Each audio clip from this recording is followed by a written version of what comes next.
Hello guys, कैसे हो आप सब। आई होप आप सब अच्छे होंगे। आज के ब्लॉग में मैं लेके आई हूँ बहुत ही मज़ेदार कहानी। वो है सूरज भगवान की कहानी। तो चलो गाइस, पूरी तरह कहानी में बने रहना एंड तक, ओके। बीच में अगर आप उठ के जाते हो तो आपका कहानी का फल नहीं मिलेगा। अगर पूरी कहानी सुनोगे तो कहानी का पूरा फल मिलेगा आपको। जैसे कि आज है रविवार, तो रविवार के दिन हम उपवास करते हैं और कहानी सुनते हैं, उसका पूरा फल मिलेगा। अगर आप उपवास नहीं करते हो ना तो उससे थोड़ा कम मिलेगा, लेकिन आपको कहानी सुनने का पूरा फल मिलेगा। अगर आपको ये कहानी पूरी सुननी है तो उसका पूरा फल आप लीजिए और पूरी कहानी को पूरी सुनिए, ओके। बीच में उठ के मत जाना, ओके। तो चलो आज मैं आपको सुनाती हूँ बहुत ही मजेदार सूरज भगवान की कहानी, ओके। तो पहले तो मैं बता देती हूँ आपको विधि, क्या क्या विधि होती है इसकी। हाँ, तो इसकी विधि होती है सर्व मनोकामनाओं को पूर्ण करने वाले रविवार का व्रत श्रेष्ठ है।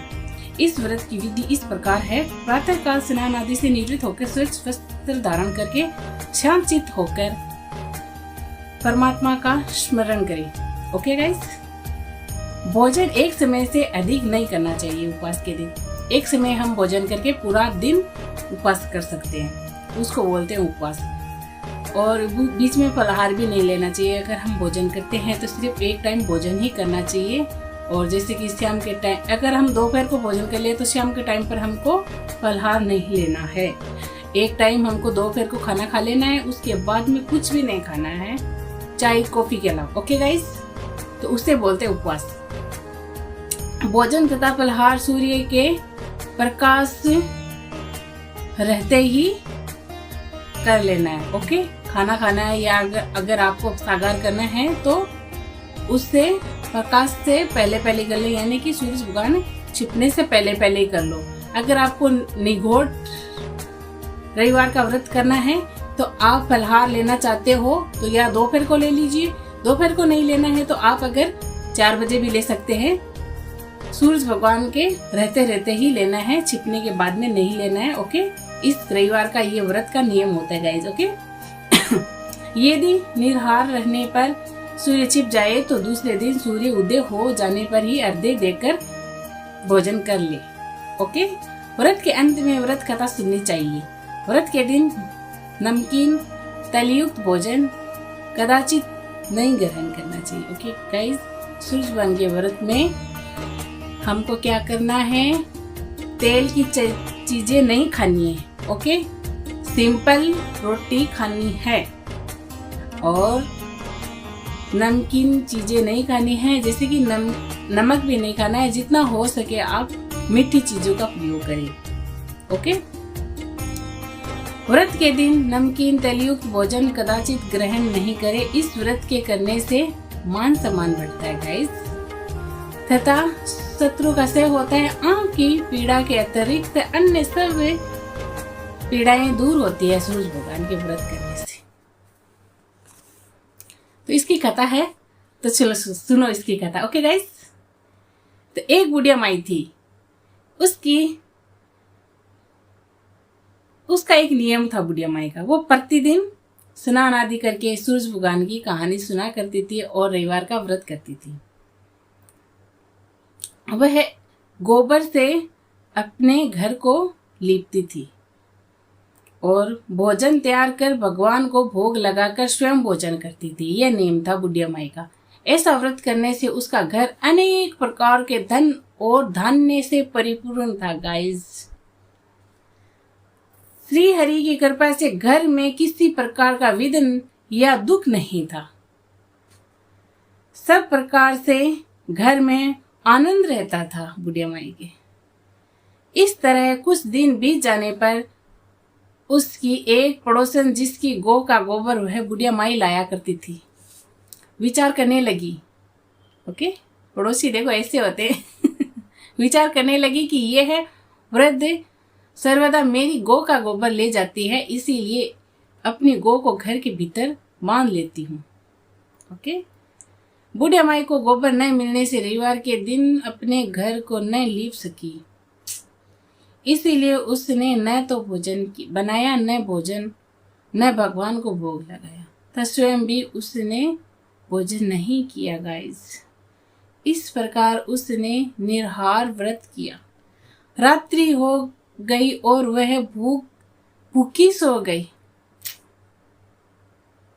रात्रि में भगवान ने उसे स्वप्न दिया और भोजन न बनाया तथा लगाने का कारण पूछा। बुढ़िया माई को सूरज भगवान स्वप्न में आए। वृद्धा ने कहा गोबर न मिलने का कारण बताया। तब भगवान ने कहा माता, हम तुमको ऐसी गो देते हैं जिससे सभी इच्छाएं पूर्ण होती है, क्योंकि तुम हमेशा रविवार को गौ के गोबर से लीप कर भोजन बनाकर मेरा भोग लगाकर खुद भोजन करती हो। इससे मैं खुश होकर तुमको वरदान देता हूँ। निर्धन को धन और बांझ स्त्रियों को पुत्र देकर दुखों को दूर करता हूँ मैं। सूरज भगवान बोलते हैं तथा अंत में मोक्ष देता हूँ। स्वप्न में ऐसा वरदान देकर भगवान तो अंतर ध्यान हो गए और वृद्धा की आंख खुली तो वह देखती है कि आंगन में एक अति सुंदर गौ और बछड़े बांधे हुए हैं। वह गौ और बछड़े को देखकर अति प्रसन्न हुई और उसको घर के बाहर बांध दिया और वह खाने को चारा डाल दिया। तब उसकी पड़ोसन बुढ़िया ने घर के बाहर एक अति सुंदर गौ और बछड़े को देखा तो द्वेष के कारण उसका हृदय जल उठा। किसी को आज के टाइम पर किसी की खुशी बर्दाश्त नहीं होती है। और उसने देखा कि गाय ने सोने का गोबर किया है। ओहो, तो वह उस गाय का गोबर ले गई और अपनी गाय का गोबर उसकी जगह पर रख दिया। वो सोने का गोबर तो ले गई और जो गोबर गाय ने किया था वो गोबर उसके घर छोड़ के चली गई। वह नित्य प्रति ऐसा ही करती रही। सीधी सादी बुढ़िया माई को इसी तरह खबर नहीं होने देती थी और रोज गोबर को ले जाती थी, सोने के गोबर को। सॉरी। ईश्वर ने सोचा कि चालाक पड़ोसन के कर्म से बुढ़िया ठगी जा रही है, तो ईश्वर ने संध्या के समय अपनी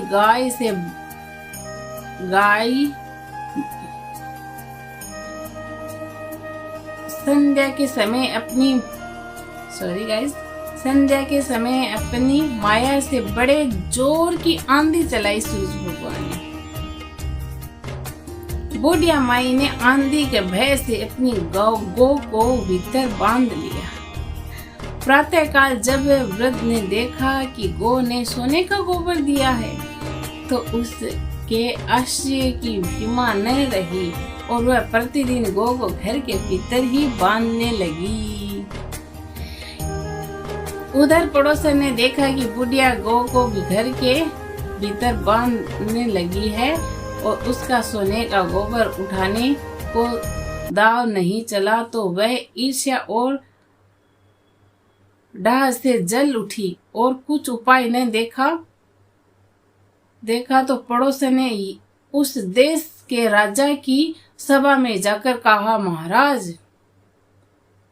महाराज मेरे पड़ोस में एक वृद्ध के पास ऐसी गौ है जो आप जैसे राजाओं के लिए योग्य है। वह नित्य सोने का गोबर देती है।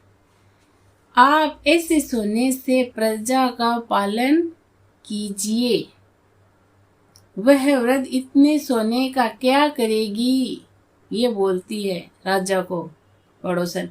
राजा ने यह बात सुनकर अपने दूतों को वृद्ध के घर से गौ लाने की आज्ञा दे दी।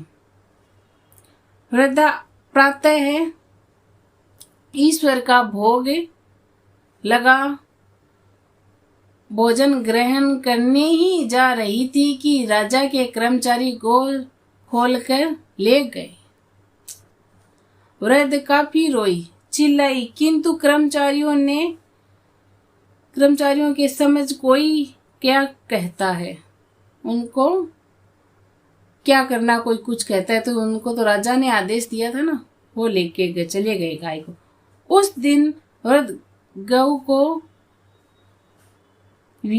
के वियोग में भोजन न खा सकी और रोते रोते ईश्वर से गौ को पुण्य पाने की प्रार्थना करती रही।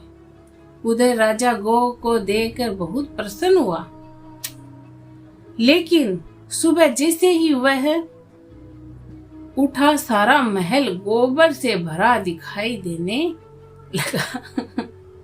राजा यह देखकर घबरा गया। भगवान ने रात्रि में राजा को स्वप्न में कहा कि हे राजा, गाय वृद्ध को लौटाने में ही तेरा भला है। उसके रविवार के व्रत से प्रसन्न होकर मैंने उसे गाय दी थी।